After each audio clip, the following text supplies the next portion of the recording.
don't eat anything if I eat at 7:30. I'm sorry, as soon as I put my bags over there and reach for the Bible and sit down, I had all this pain in my chest all up to my throat.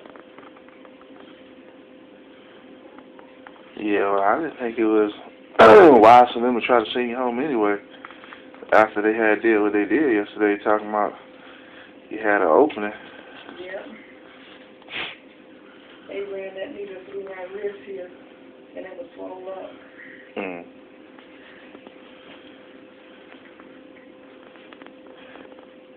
So you started having chest pains? What caused the chest pains? I don't know. I was just walking, just a casual walking in here. And I told her, I said, when I walk to the bus stop in Cary, I have to stop 3 times and sit on the transformer. And I've been walking with a stick lately so I can rest on the stick because I'm so tired I can't even make it to the second row of apartments up the street. That's where the transformer is. And when I'm walking, I just get so tired. And then I have to stop at the post office steps and rest there 10 minutes. Then I'll walk up to past the Chipotle Mexican Grill, and I go through the grass so I can get to the bus stop real quick. Because when I look at the steps, the sidewalk going around, it seems like I have so long to travel, and I can't make it. And when Treese was home, I used to have to hold on to her. She said, Mama, she said, straighten up. I said, Treese, when I have these spasms in my back, it throws me to the left. Whatever side that the pain hit, I have to stay that way until my back relaxes. And sometimes it don't relax. When I get on the bus, I'm sitting down. When I get off the bus to walk into Walmart, I have to get in a cart automatically and roll around. And when I finish, I'm ready to sit down. So it's sit down in between all the time. Mm. And last night when I was in bed, I hurt all last night until 4 o'clock this morning when the nurse came in. I said, I have to have something. They give you no medicine? I got something that on 4 o'clock. I got 2 towels on because I can't take anything. I'm allergic to everything. Mm. I only had aspirin once early yesterday morning before I had the procedure. And then when I was hurting, I said if I could have 2 regular strength aspirin that'll relieve the pain in my joints. She said, I can't give you anymore. She said, I got Tylenol for you in the morning. Mm. And this pillow, this hand was on the pillow all night because they didn't want me to move it. They wanted to bleed out because they had punctured all the way up. It went up to my heart and I saw it on the monitor. A little tube like a fish hook. Oh, so they had to go through your leg, they went through your arm? They went through my arm. They said everything was small, so they ended up putting 1 IV over here. You're supposed to have 2 at a time. Mm. But they called Dr. Norman and told him they had a 20 gauge in.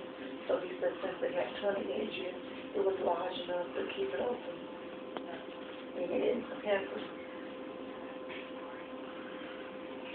And you say you got how many blockages? 4. And they're around your heart? If you look in there, I got a paper. I didn't want to go through your stuff. One is 80%, one is 100, one is 70, and one is 80. Mm.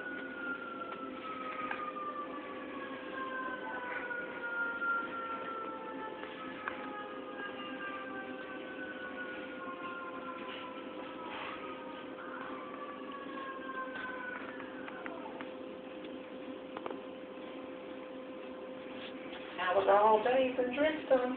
I just took my clothes off just that quick.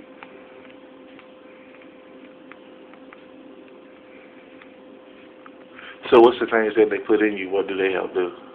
They have keep the artery open so the blood can flow back and forth, and they'll give you something to get the plaque out. But you don't want to remove the plaque quick because if it goes towards your heart, it can cause embolism. You know, it can break off like a piece of clot and go directly to your heart and cause you some trouble. Mm-hmm. Yes, sir. So how do they put those in? I guess they do. Oh, go back up through your arm? Mm-hmm. Oh, with a small tube or something like. Oh, okay. It's called a catheter tube.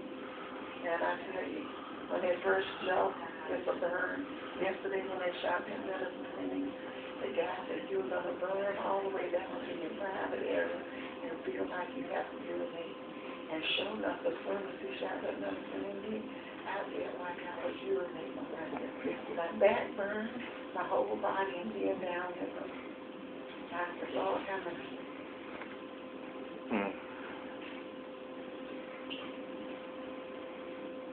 Maybe just again, maybe it's still these x-rays, the x-ray machine just goes around in a circle with 3D stitches.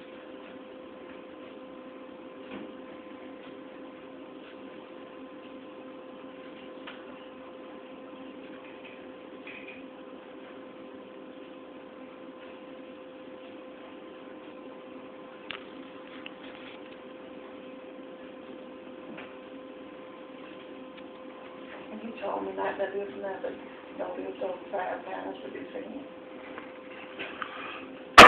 That was supposed to be as you went home today? And it's anywhere. And when they go back and do it again, it's going to be even more. Because it'll bleed so easy, it'll just bleed out. Since it's open all the way up to your heart. And they put heparin in there, helping with the blood to keep the vein open. So the good thing is over there.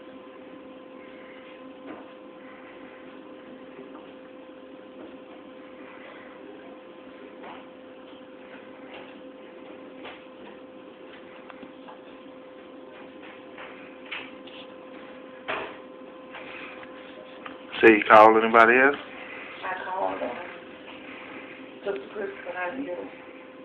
I called Sister Tammy yesterday. She's working at the post office.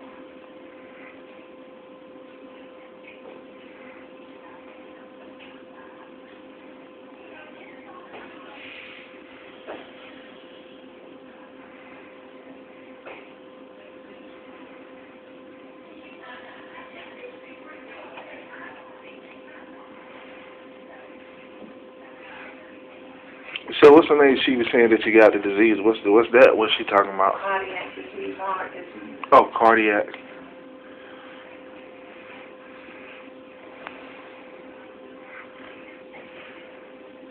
Yeah, what causes that?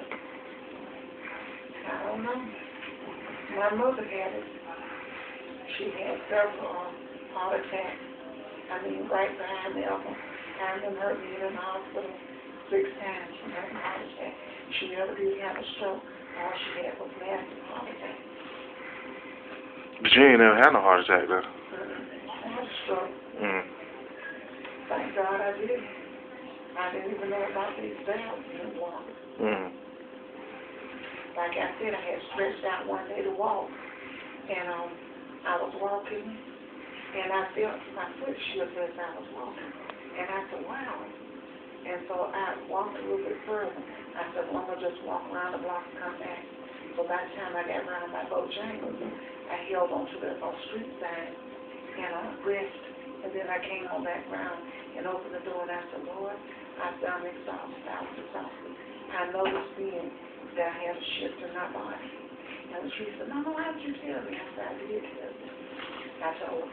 And then that week, when we had that fire in the apartment, the temperature dropped in the apartment, and I stayed in the house. I put on my bathrobe and jogging pants and sleeping, and I wrapped up. My body temperature dropped in the middle of the night while I was covered up. When I got up that morning, I got up to go to the bathroom, and I got up and stood up. Then I came back, I sat down, and I thought, sure, I was right on the bed. I was so close. I fell on the floor, a tree fell there. It took me 30 minutes to get up. I didn't have no coordination in my hands, and my legs was like jelly. And I tried to angle myself up against the bed on the box and get up. I couldn't get up. It took me 30 minutes, and I kept on sitting back down. And the only other thing was that clear white dresser that I got. I said, that's not straight enough. I told myself, if I get up, I'm going to fall over. So I sat there and I prayed, and I relaxed. And I said, oh God, what's wrong with me? And when I spoke, my speech was slurred. And I didn't tell anybody. So I tried to get up. I managed to get up. And I sat on the bed. So I waited a few minutes. I went to the bathroom. And about 30 minutes later, I spoke again, and my speech was still slurred. And I just went over the day, and I didn't say anything. I was doing my work. So the next day, I had to do a project for the school because I had a PowerPoint. I went to the library. That morning, Trish dropped me off, and she went on the camp hour. So I called the bus home. And when I got home before she did. I got in the apartment, and I was so tired. But the thing is, when I got up to stand up at the library, I fell back down in the chair. Lost control of my body function.